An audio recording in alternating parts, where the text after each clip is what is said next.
그래요. 이 하늘이라는 게 우리의 순수 고대어인데 그 하늘이 처음부터 하늘이었는지 한울이었는지 이거 잘 몰라요.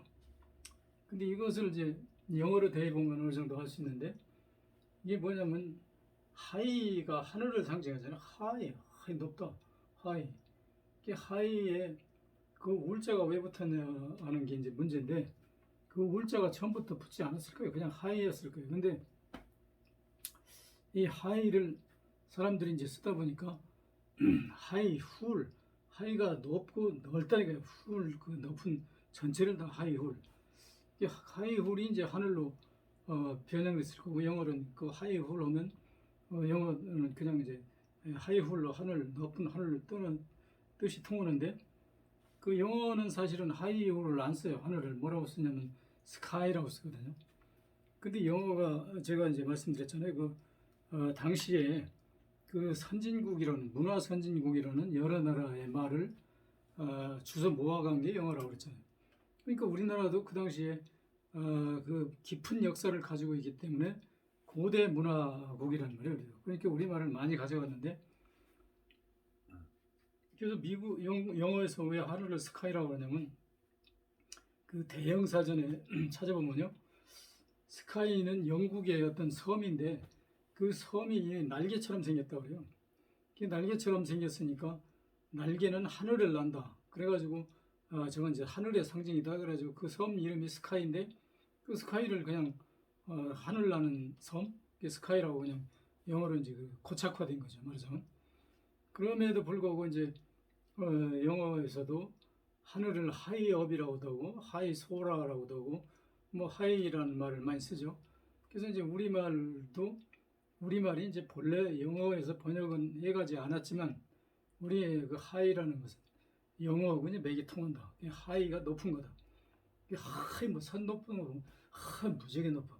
무지개 높아. 하이 무지 높다는 것만 빼고 하이 멋지는 아주 높은 멋지는 많이 높은 그게 하이 멋지가 하이 무지하게 높다는 건 이제 우리 말인데 높은 거는 하이는 높다하고 똑같은 얘기. 그러니까 높다만 해도 되는데 우리는 하이 높다 이렇게 하잖아요. 그러니까 하이하고 높다하고는 같은 말이다.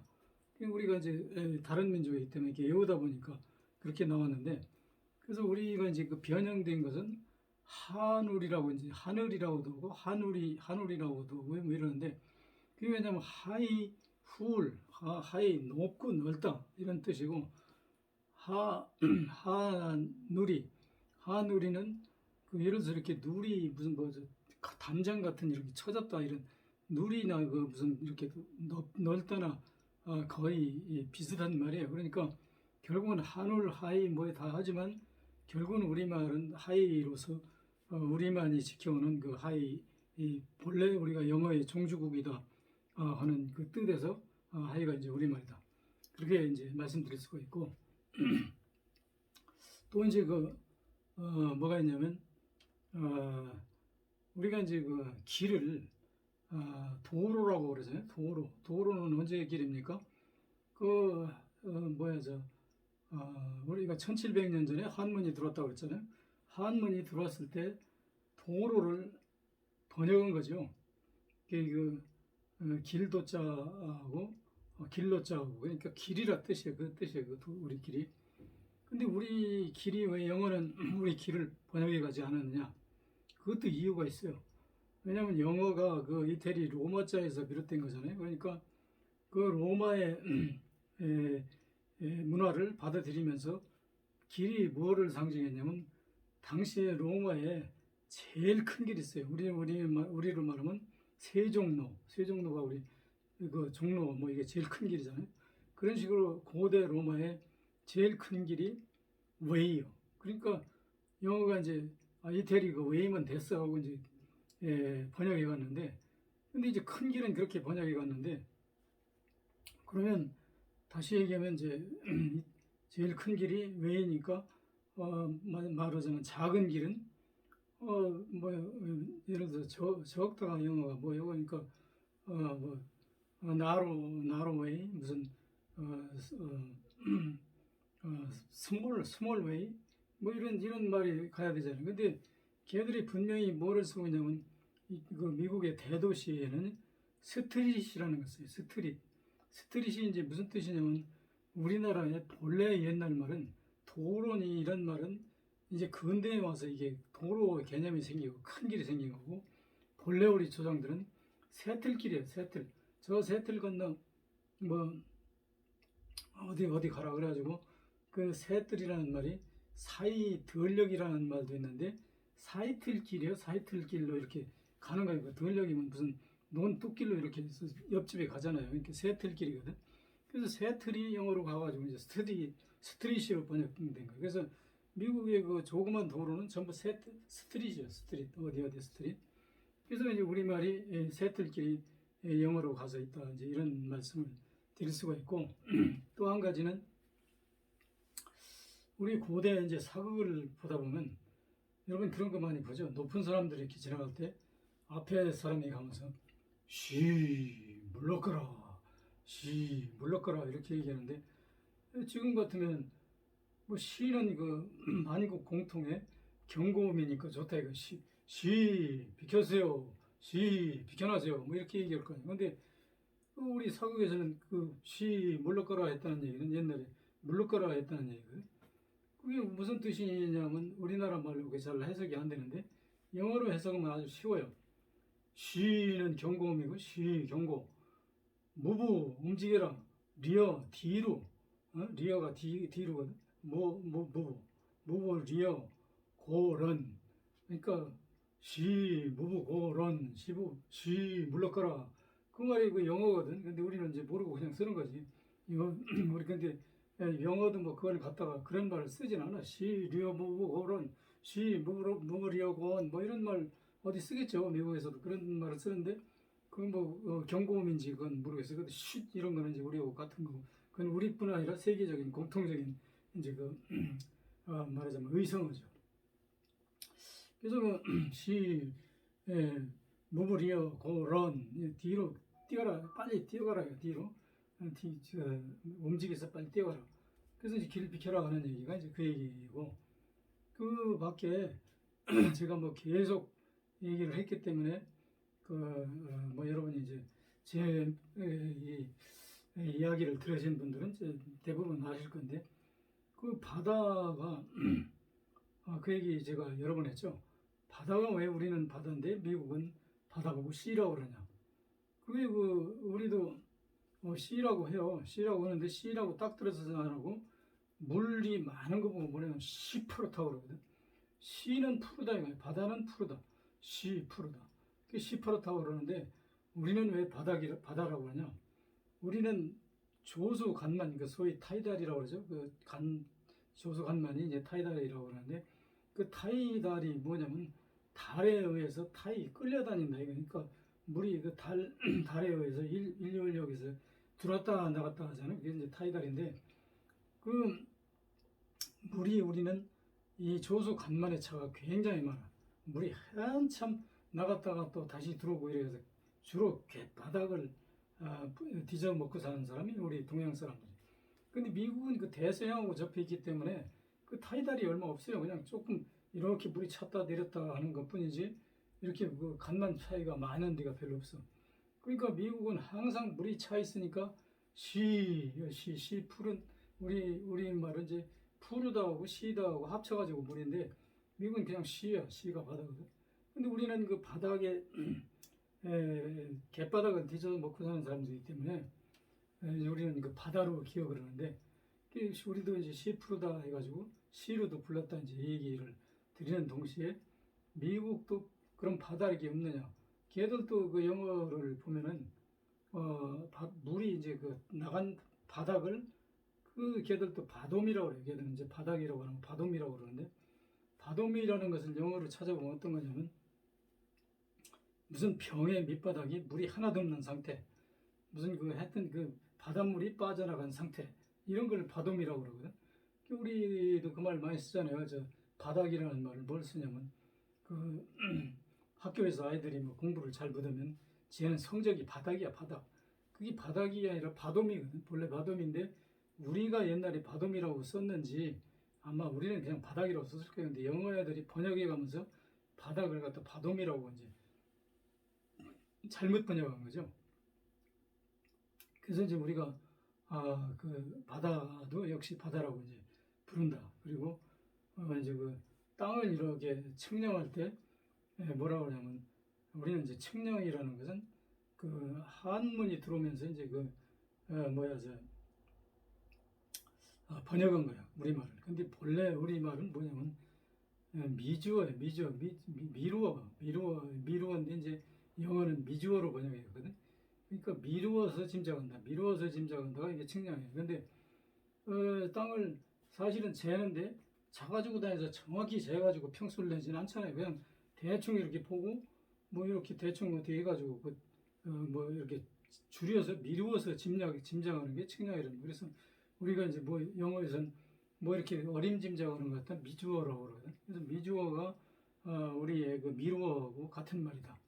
하여튼 이렇게 제가 분석해 보면 우리말이 이제 상당 부분이 거의 영어에 가서 미국을 지배하고 있다. 그래서 우리가 이제 국력이 커질수록 이제 앞으로 그 영어가 우리 종주국이다 하는 것을 뭐 종주국이라고 하기는 좀 그렇지만 하여튼 영어가 우리말을 번역해 간 게 그대로 올라갈수록 굉장히 많다는 얘기를 제가 말씀드렸고 뭐 그 대표적인 게 지금 예를 들어서 그 우리의 그 뭐 등덕궁 타령 같은 거 보면 그게 그 영어로 해석하지 않고 그 등덕궁 타령이 뭔지 몰라요. 그 등덕궁이.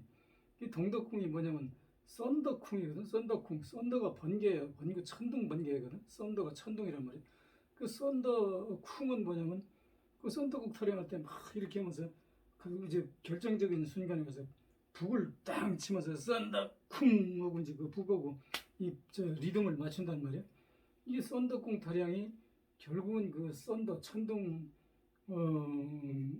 이라는 얘기, 천둥 타령, 이게 천둥 번개 타령 그런 건데, 그래서 우리가 이제 6.25 때 F-86이라는 비행기가 와가지고 이 동북아에 그 전투기로서는 제공권을 다 장악했는데 이 F-86의 그 본래 미국의 그 애칭이 뭐냐면 썬더 치프야. 이게 무슨 얘기냐면 썬더 치프라는 얘기는 썬더가 천둥이라고 그랬잖아요. 천둥인데 치프는 뭐냐면 제가 이제 그 고대 역사 얘기할 때 그 치우찬 왕이 본래 치우찬 왕이 아니라 치프라고 했는데 치프가 무슨 뜻이냐면 본래 이 높은 사람들은 지팡이를 짚고 지팡이로 지휘해요. 뭐 이렇게 가지고 뭐 땅 많은 사람들 저것도 우리 땅 이렇게 지팡이로 하잖아요.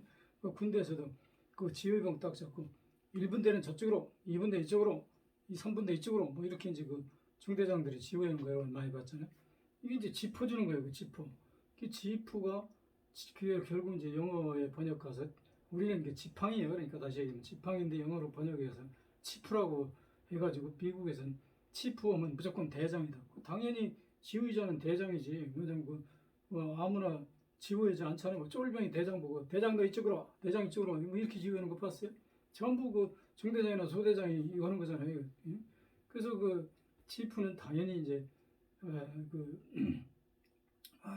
어떤 지도자를 얘기하는 건데 미국에서는 지금 영어로 요즘 무슨 주황장보고도 스웨프라고도 그러는데 그 스웨프가 제가 보기에는 그 치프를 갖다 스웨프라고 발음하는 것 같은데 스웨프라는 용어가 별도로 있는지 내가 잘 모르겠는데 하여튼 그 치프는 모든 지휘자를 다 통괄하면서 옛날에는 왕까지도 치프라고 그랬어요. 그래서 치우천왕을 우리는 우리 역사에서 이제 짚어서 그 하는 사람이라고 해서 지퍼 지도자인데 그 중국의 사마천이 지금부터 얼마입니까? 800년 전인가요? 400년 전인가? 그때 사마천이 그거 썼잖아요.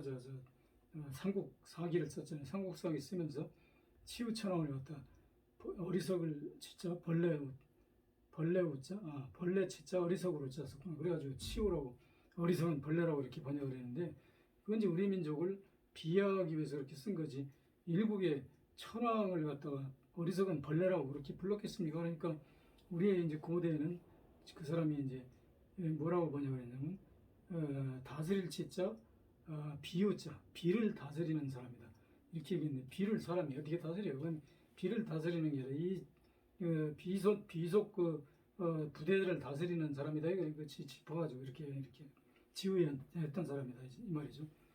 그래서 그 영어하고 이제 우리나라하고 말이 그렇게 밀접한 관계가 있고, 제가 이걸 가지고 얘기하면 제가 사실은 단군이 영어했다는 책을 쓴 사람이기 때문에 지금 다 잊어버려서 그렇지, 뭐 우리나라 말하고 이 갖다 이렇게 해석해 보면 거의 맞아떨어지는 게 아주 상당 부분이 다 있어요. 그래서 오늘 그 영어 우리나라 관계는 왜 내가 이제 이만큼씩 얘기를 하냐면, 이것도 내가 연구원 학문이기 때문에 세상에다 이것도 편해야 돼. 그래가지고 저는 제 책을 좀 옛날에 쓴 거라 지금처럼 이렇게 디테일하지 않고 좀 잘못 쓴 건데, 그래도 그 책을 가끔 가다가 그 국립도서관에서 보고 그 선생님이 쓴 책에 어디 있는데, 저는 뭐 이거를 이렇게 다른 식으로 번역하겠습니다 하는 그런 후학도들이 많이 있어요. 그래서 그런 데 대한 굉장한 보람을 가지고 있어요. 이게 틀림없이 이제 앞으로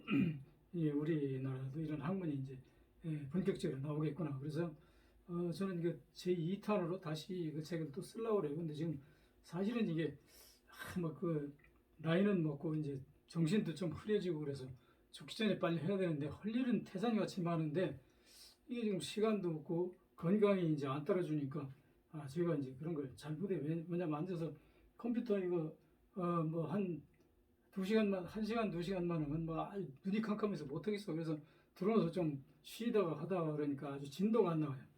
또 지금은 우리나라의 나라가 또 문제니까 이 나라 걱정을 또 해야 되잖아요. 그래서 우리나라에 지금 정치가 굉장히 이제 혼탁하게 가고 있는데, 지금 가장 문제가 되는 게 이제 대통령 선거하고 관련해서 이 민주당의 이 소위 중진들이라는 이 사람들을요, 이게 우리나라가 제대로 되려면 이 중진들을 다음 선거에서 다 떨어뜨려야 돼요.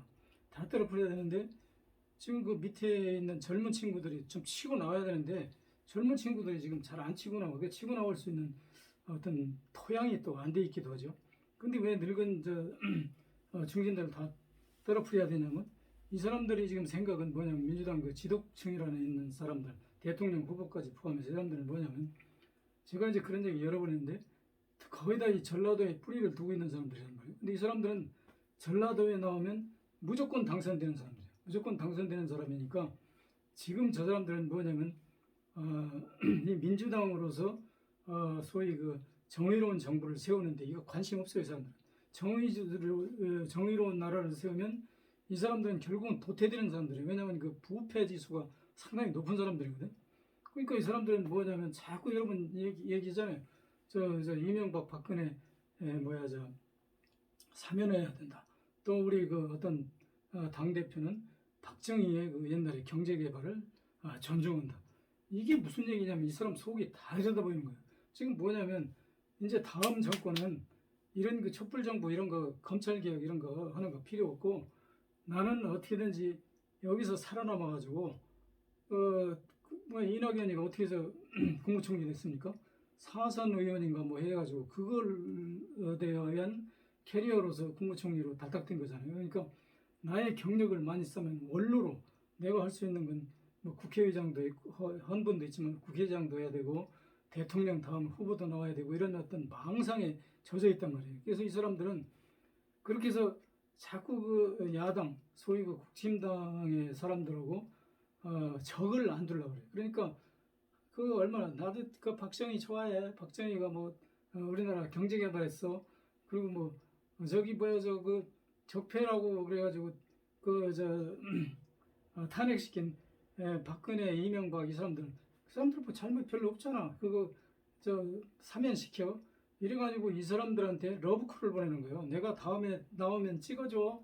나 다음에 나도 대통령 나올 거야 하는 자기 정치를 하고 있는 것이죠. 그런데 우리 국민들이 대다수는 이걸 잘 몰라요. 잘 모르고 또 알아도 아는 채도 안 하고. 근데 이 사람들은 그러니까 우리 적폐가 무슨 야당이나 그런 데가 있는 게 아니라 이 내부에 있단 말이에요. 적폐가 이게. 근데 여기서 가장 실패한 게 뭐냐면 문재인 대통령이 그 인사를 아주 잘못한 거예요. 근데 이 사람이 문재인 대통령 이분이 정말 신사는 신사인데 우리나라가 지금 신사가 필요한 게 아니거든요. 이게 왜냐면 적폐로 찌들은 부패한 범죄 집단을 몰아내야 되는데 신사가 그걸 어떻게 몰아냅니까? 이게 이 문재인 대통령을 대통령 시킨 자체가 잘못인데 그 당시는 사실 문재인 대통령밖에는 또 없었고 우리나라 국민들이 어떤 게 있냐면 이 여당에서도 그 다른 어떤 예를 들어서 그 당시 옛날에 이재명 같은 사람 시켰으면 좋았는데 이재명이 시키면은 이 주의들이 공격받게 돼 있거든. 그러니까 이재명은 또 자기들보다 정치적인 캐리어가 낮아. 그러니까 그런 놈들은 시시해서 안 돼. 그래가지고 문재인 대통령은 노무현 대통령 밑에서 비서실장도 하고 그랬으니까 저 사람들은 잘할 거야. 어떤 착각에 의해서 잘할 거야 보다는 우리가 주물를 수 있어. 이런 어떤 음흉한 생각하고 잘할 거야라는 착각하고 이 두 가지가 결합해가지고 결국은 문재인 대통령을 선택했는데 이 양반은 절대 혁명가가 아니죠. 이 양반은 아주 그 이낙연하고 똑같은 사람이잖아요.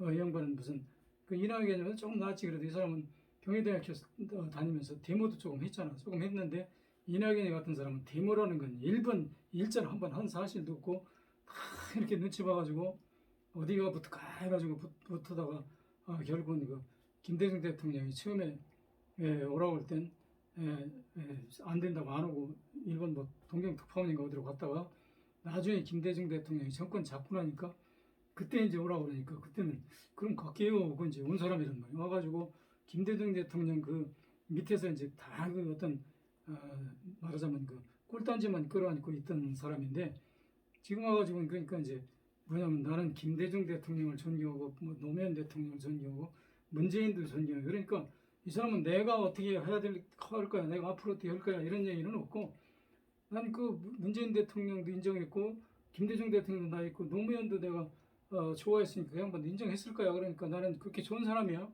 이러니까 막연한 생각이란 말이야. 그러니까 이 양반은 자기가 어떤 그 파워풀한 어떤 옵션 행동을 취해가지고 어떻게 그 자기 이 정치를 개발하고 자기가 이 민족을 위해서 어떤 일을 해야 되겠다 하는 철학이 없는 사람. 이 사람은 철학이 있을 수가 없어요. 그 사람 성장 배경 보면 어떻게 하면 출세할 수 있을까? 어떻게 하면 세상에 멋지게 보일까?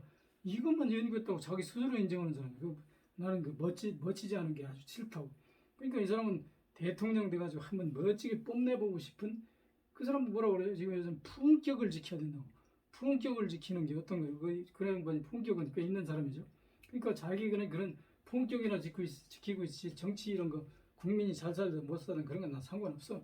뭐 그런 어떤 속셈을 깔고 있는 사람이라고 제가 이제 미루어 짐작이 돼요. 근데 하여튼 그런 어떤 여러 가지 측면에서 지금 우리나라의 여당이라고 하는 이 사람들이 전체적으로 보면 이게 뭐냐면 다음 정치적 생명을 연장하는 거기에만 필히 꽂혀 있지. 이 문재인 대통령의 그 개혁 문재인 대통령이 그래도 개혁을 하려고 마음은 먹었어요. 근데 밑에서 안 따라주니까 이제 못한 건데 개혁 또 촛불 시민의 그 혁명적인 욕구 이런 거는 지금 관중에도 없는 사람이 그 사람은 순전히 사람들 뒤에서 저기 정세균 씨 같은 사람 그 국회의장도 하고 그랬잖아요. 근데 국회의장 하면서 그 국회를 뭐 능동적으로 활용한 적 있습니까? 맨 그 뒤에서 우르르하고 그 참 이게 완전히 그 뭐냐면 있으나마나 하는 사람들만 그 전부 끌어나왔거든요. 그러니까 문재인 대통령의 이 정책의 실패는 이게 전부 다 인사 잘못에서 실패거든요. 그러니까 결국은 그 문재인 대통령 책임이에요. 왜냐하면 밑에 놈들이 어떻게 가서 꼬시고 그 사람이 뭐 훌륭하다고 했든 안 했든 문재인 대통령도 억울해 의도요. 그 동의했으니까 그 사람을 채용한 거란 말이에요. 그래서 이건 인쇄 실패고 앞으로 이재명 대통령이 나와도 이재명 대통령도 그 밑에 참모들을 제대로 갖추지 못한다면 그 참모들로 하여금 이 나라를 바로 세우겠다고 하는 어떤 정의의 그 투사들을 채용해서 같이 합심해서 팀워크를 이뤄서 이 나라를 아주 획기적으로 발전하겠다고 하는 그런 플랜을 안 가지고 있다면 이 사람도 실패해요. 그 대통령 한번 되고 나서 나 이제 대통령 됐으니까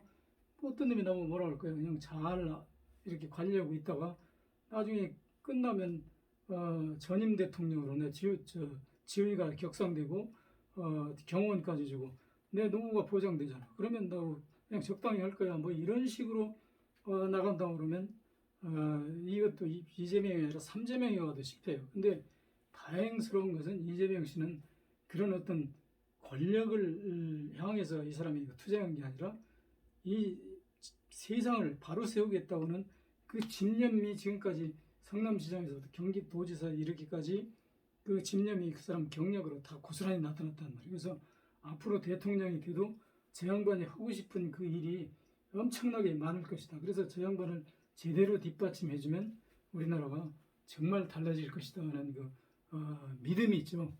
이 믿음이 있는데 이것을 우리가 믿음으로 그냥 끝내고 말 것이 아니라 이제 결실을 성화시켜야 되는데 우선 지금 당장 급한 것은 저 사람이 대통령에서 어떻게 할 것이냐는 그 다음에 우리 국민이 얼만큼 뭉쳐서 그 사람한테 그 우리가 욕구를 표출하고 그 사람이 하지 않으면 안 될 수 있는 방향으로 가게 하는 우리 국민의 그 똘똘 뭉친 힘이 필요한 것이죠. 그래서 우리가 그렇게 유도하면 이제 앞으로 좋은 세상으로 발전할 수 있는 가능성은 지금 충분히 있는데 우선은 이 양반을 당선시키는 게 문제란 말이에요. 당선시키는 게 문제인데 지금 그 대통령 후보 나온 사람들이 뭐 한두 사람을 빼놓고는 전부 다 그 적폐 세력이거든. 그러니까 그 사람들은 정말 대통령 되면 우리는 완전히 실패하는 거야. 이제 포기하는 거예요. 뭐 다음에 그 사람들이 그 정치하면 그 사람들은 어떤 거냐면 검찰 개혁을 반대하는 사람이기 때문에 그 검찰을 활용해서 그 사람들은 절대 자기가 나서지 않아요. 검찰을 활용해서 국민을 때려잡고 막 어떻게 해가지고 이제 부정부패를 하고 뭐 나라를 개판치 쳐가지고 신흥 재벌들은 이제 많이 양성하겠죠. 그래서 이 나라가 이제 그 거의 망국지경으로 가는데 그래도 이제 또 그거를 안 가게 할 수 있는 방법이 있긴 있어요. 뭐가 있냐면 우리 국민이 지금 촛불혁명을 주도했던 그 국민들이 똘똘 뭉쳐가지고 제대로 견제를 한다면 그 사람이 아무리 강한 그 권한을 써도 우리는 이미 대통령을 한번 탄핵시킨 경험을 가진 시민의 저력이 있기 때문에 우리가 그것을 견제할 수는 있어. 막을 수는 있어. 그러나 그거는 굉장히 힘들죠. 요번에 잘 해가지고 선거 잘해서 대통령을 제대로 뽑으면 아주 쉬운 문제를 어렵게 가야 되는데 그 어려운 상황에 가서는 촛불 시민들이 들고 일어났을 때만큼 결합이 안 돼. 왜냐면 한 번 해보니까 그 하나만 한 거 아니야. 그거 해보니까 뭐 하나도 계획도 안 되고 아무 필요도 없는 고생만 시켜놨잖아. 뭐 이런 생각을 가질 수 있고 또 거기에 상당 부분은 그 부패한 사람들이 참여했거든요. 그러니까 그 사람들은 어떤 이 나라를 바로 세우겠다는 그런 집념을 가진 사람과 달리 여기서 어떻게 잘 덧보여가지고 내가 한 자리 얻어야지 하는 그 욕심 가지고 참여했는데 한 자리 얻을 수 있는 기회가 없었단 말이에요. 문재인 대통령이 이렇게 한 자리를 아무나 이렇게 나눠주는 사람도 아니고 그 나눠주자면 그 부패한 정치를 해야 돼. 그래야 돈이 돌아야 뭐 거기서 나눠주던가 말던가 하는데 문재인은 그런 돈을 갖다가 국민들한테 각자를 줘버렸단 말이에요. 그러니까 그게 그런 어떤 그 사람들이 부패할 수 있는 그 마당이 좁아졌잖아요. 그러니까 그 사람들은 아이씨 지난번에 해보니까 나한테 뭐 기회도 하나도 안 하더라. 이번엔 그냥 구경이나 할 거야. 이렇게 가지고 이제 배타적일 수가 상당히 많이 있죠. 그래서 지금 이제 가장 문제는 뭐냐면 저도 이제 SNS에서 뭐 글을 쓰고 어떤 이런 주장도 하고 그러는데 거기 오는 사람들 얼마 안 된다니까. 그거 전부 다 합해봐야 그 우리나라 유권자의 4,500명 중에 그 한 10%도 안 돼. 한 5%나 되나 모르겠어, 전체적으로. 이게 보면 뭐 뻔해요. 어디 가보면 거기 최고 많이 조회수 오는 사람들이 뭐 이렇게 그 우리들이 가는 것은 거의 뭐 한 몇백 명, 몇십 명밖에 안 돼. 거기서 막 열심히 그 글을 쓰고 뭐 이렇게 애쓰는데 그거 몇십 명 그 보아서 뭐 하려고 그걸. 이게 지금 차라리 그거보다는 우리가 그런 어떤 노력하는 시간에 돈을 하다못해 한 뭐 10,000원씩이라도 걷어서 유튜브 방송들 줘가지고 유튜브 프로그램을 굉장히 질적으로 높일 필요가 있어요. 왜냐하면 유튜브는 보통 막 10만 명, 20만 명 보잖아요. 그 유튜브 방송하는 사람들은. 그럼 그 방송에다가 힘을 실어줘가지고 거기서 이렇게 전파하는 게 훨씬 효과가 있지. 자기 혼자 내가 보기엔 굉장히 똑똑하고 훌륭한 분들인데 이 훌륭한 분들이 겨우 보면 뭐 자기 멤버가 40명, 50명 요 사람 내들었고 맨날 그 사람들만 글을 계속 써대는 거예요. 근데 그 글을 가만히 읽어보면 상당히 잘 쓰는 분들인데 잘 쓰는 분들이 이 범국가적인 그 무대를 상대로 그 글을 퍼뜨리려고 노력하는 게 아니라 거기다만 써가지고 거기서 어떻게 그 인정받으려고 하는 거예요. 그러니까 이게 무슨 얘기냐, 무슨 저거냐면 지금 이제 뭐한 400, 얼마입니까?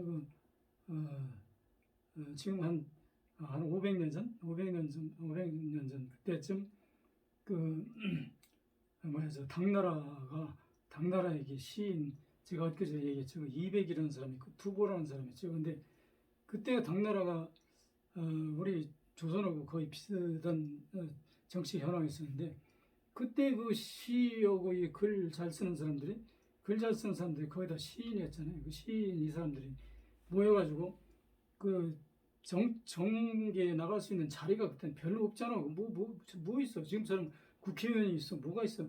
그러니까 그 등용한 사람은 소수 뭐 0. 몇 프로도 안 돼. 그 나머지는 전부 글 배운 사람들 실업자란 말이니까. 그러니까 이 사람들은 전부 모여가지고 뭐 거기서 글도 잘하고 뭐 시도 쓰고 무슨 뭐저 글씨도 쓰고 뭐 이렇게 해가지고 그러니까 사랑방 같은 게 있단 말이에요. 그럼 거기를 이 시인들이 이제 가는 거예요. 가가지고 자기도 발표를 하는 거예요. 발표해가지고 이 사람들의 목적은 뭐냐면 나도 이렇게 시를 잘 쓴다는 그런 목적도 있지만 벼슬 하는 게 꿈이기 때문에 이 벼슬을 하려고 가다 발표하는 이유가 뭐냐면 거기 있는 사람들이 문장가라고 그래가지고 되게 정치하는 사람하고 선이 다 있어요. 그러니까 그 이백이 같은 사람도 그 얘기를 듣고 거기 가가지고 시를 막 이쁘다 써가지고 발표하다 보니까 어디 선이 닿아가지고 그 왕실에 이제 취직이 됐잖아요. 됐는데 뭐냐면 그 임금의 어록 정리하는 직무를 맡았잖아. 근데 이 사람은 자유분방하게 시를 뭐 갈게 쓰고 뭐 이렇게 세상을 일갈해서 좀 훈계도 하고 막 비난도 하고 찬양도 하고 이런 사람인데 꼬마서 보니까 왕이 말하면 여봐라 그 백성들이 불편이 없도록 해서 그 반란의 조짐을 막아라 뭐 이런 식으로 이제 그 어전에서 무슨 말씀을 했단 말이에요. 그러면 이 사람이 이거 써야 되는 건 백성들을 편하게 해가지고 임금을 우러러보고 아주 태평가를 부르도록 그렇게 조정 대신들이 열심히 노력해라 이렇게 말씀을 했습니다. 이렇게 써야 임금이 오케이 너 잘 썼어 뭐 이렇게 하지. 거기다 임금이 한 대로 그대로 쓰면 이 자식아 그렇게 쓰려면 뭐 아무나 글 쓰는 놈들이 나지 너보고 왜 외워라.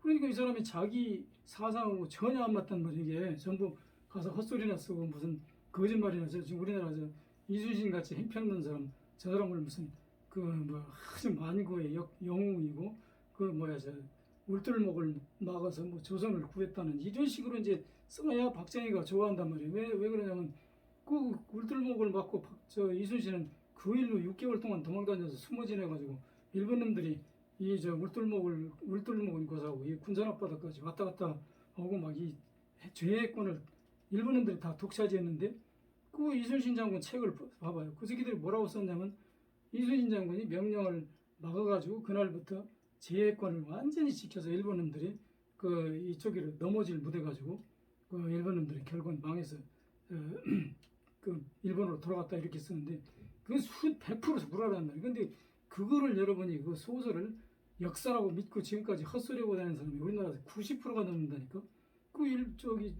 울돌목에서 그 이순신이 그날 밤으로 도망와가지고 거기에 이제 1500 그러니까 1592년 1597년 9월 15일 날 울트론 명령해전을 했잖아. 하고 나서 그 16일 날 9월 16일 날 도망와서 여기 저 신안군 저기 무슨 섬이야 거기 숨어 있다가 저기 법성포로 해가지고 군산 선유도에 가서 숨어 있었잖아요. 숨어 있었는데 거기서 그날부터 일본인들이 와가지고 울들목 일대 명량에 살던 사람들 전부 다 도륙했잖아요. 그 학살해가지고 그 사람들은 어떤 묻었냐면 고군면 무슨인가 거기다 뭐라고 했냐면 정유재란 전몰 무슨 병사들 뭐 무덤 뭐 이렇게 해가지고 지금 묻어 있는데 거기 230개인가 그 묻혀 있거든. 근데 230명만 죽었는지 더 죽었는지 얼마나 죽었는지 물건들이 다 아주 도륙해가지고 그 거기다 묻은 게 죽은 지 뭐 한 달도 넘어서 갖다 묻었을 거예요. 그런데 그때 그 이순신의 난정일기에 보면 뭐라고 썼냐면 전사 2명, 부상 2명이어서 단 4명만 사상 났다고 그렇게 분명히 그 이순신 난정일기에 이렇게 나와 있단 말이에요. 근데 거기서 벼랑간 230명이 왜 죽었느냐, 230명도 더 죽었겠지만 그 묻은 것만 230명인데 230명이 왜 죽었는지에 대해서는 진도 사람들이 그 우령지 지내면서도 몰라. 이 사람 거기서 똑똑한 사람 한두 사람이 알긴 아는 사람도 있을는지 모르지만 알아도 이 사람들이 그 얘기를 못해. 그 이순신이 도망가가지고 여기서 이렇게 사람이 이렇게 죽었다고 그러면 이 새끼 그 이순신은 그 영웅인데 영웅을 비하하는 그런 발언을 한다고 막 마을 사람들이 시비할 거 아니야. 그러니까 가만히 입 다물고 난 몰라 뭐 이런 식이지. 그래서 그렇게 해서 이제 그 도망가고 8일 후에는 거기서부터 차곡차곡 이 바닷가에 있는 사람들 죽여가면서 온 게 8일 후에 여기 목포 무안군에 와서 영산강으로 치고 들어가지고 그 영산강 일대에 여기 그 농민들을 다 학살한 거잖아요. 학살했는데 지금 여기 무안군에서 내가 보니까 그 군수까지가 우령지 지내는데 우령지 지내는 사람들이 뭐냐면 여기서 그 임진왜란때 그 의용군들이 활동을 하다가 죽었다고. 그런데 의용군이 그때 여기서 있지도 않고 의용군으로 활동하다 죽었다는 사례하고도 안 맞아. 왜 안 맞냐면 그 사람들이 밭에서 일하다가 자기 남편을 일본인들이 가서 칼로 막 찢고 이러면서 이순신 어디 있나 대라고 그러니까 난 몰라 이 새끼야 이거 자꾸 그러니까 자기 부인이 가서 남편을 여보 우리는 진짜로 몰라요 하고 남편을 끌어안고 이러지 말아요 우리 신랑 죽어요. 그러니까 남편을 신랑을 가서 일본인들이 죽였잖아. 죽이니까 남편이 이 새끼 왜 내 말을 죽였어 하고 또 일어나니까 둘 다 죽였다잖아. 그렇게 죽은 사람들이 의병입니까 그게? 그러니까 이 우리나라 사람들은 우리가 이렇게 일본놈들한테 그렇게 학살당하고 피해 보고도 의병이라고 그래. 그 일본놈들이 학살한 게 뭐냐면 우리나라 땅끝 마을 거기 이제 그 어란진에서도 대량 학살했고 그 다음에 여기 무안 저쪽에 명량 이쪽에 이렇게 다 학살당하고 이렇게 그 처참한 피해를 봤는데도 이순신이 거기 물들목을 한결같이 지키고 있어. 일본놈들이 도망갔다 이 얘기예요. 근데 일본놈들이 도망간 것은 그게 아니고 1598년 8월 18일 날 그러니까 물들목 7위기 98년 그러니까 7위기 1년 후에 8월 18일 날 풍신수리가 죽었잖아요. 더thêm 히데요시가 죽으면서 조선에 나가 있는 군인들을 빨리 철수시켜라. 그 철수시키라고 하는 이유는 자기 아들이 7살인가 10살인가 먹은 아들한테 후계를 물려주는데 그 후계를 지키려면 이 조선에 나가 있는 일본군들이 들어와서 그 뒷배를 서줘야 된단 말이에요. 그래서 빨리 철수시키라고 하는데 그것을 미리 알은 그 도쿠가와 오야스가 먼저 선수를 쳐가지고 조선에 그 통보를 못 보내고 지가 이제 사실상 제 부하들 다 시켜가지고 정권을 거의 찬탈한 후에 11월 2달 후에 11월에 그 조선에 나가 있는 군인들 빨리 철수하라고 명령을 보냈잖아요. 그러니까 2달 후에 명령이 와가지고 그 일본인들이 막 허둥대고 돌아가는 거죠.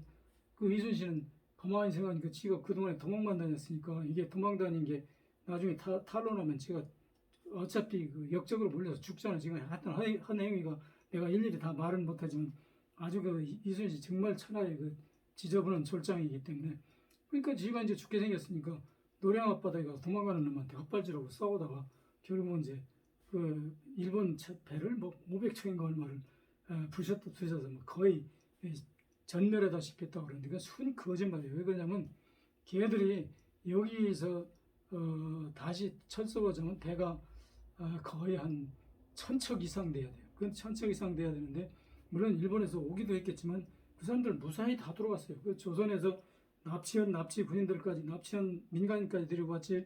조선에서 약탈한 물건 다 가져갔지.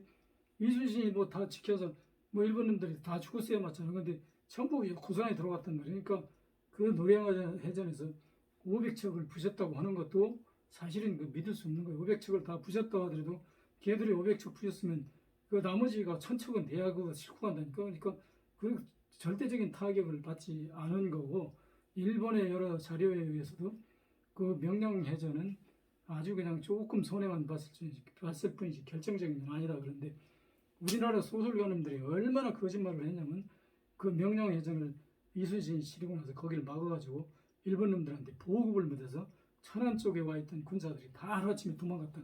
이런 거짓말을 하는데, 전부 다 거짓말이라니까. 그래서 내가 그런 책을 썼는데, 그 책을 대부분 사람들이 안 봐요. 보다가 집어내버려요. 거짓말이로. 그러면서 뭐라 하더라. 빨갱이 새끼들이 쓴 책이라든가 하여튼 이런 식으로 얘기하는데, 그 사람들은 죽을 때까지 그렇게 살 사람들이니까 그 상관없고, 나는 그 책을 쓰는 목적이 소수의 사람들은 알아듣고 나머지는 국립도서관에 소장해 놓으면 우리의 후대 사람들은 이것을 사실적으로 역사를 밝힐 것이다.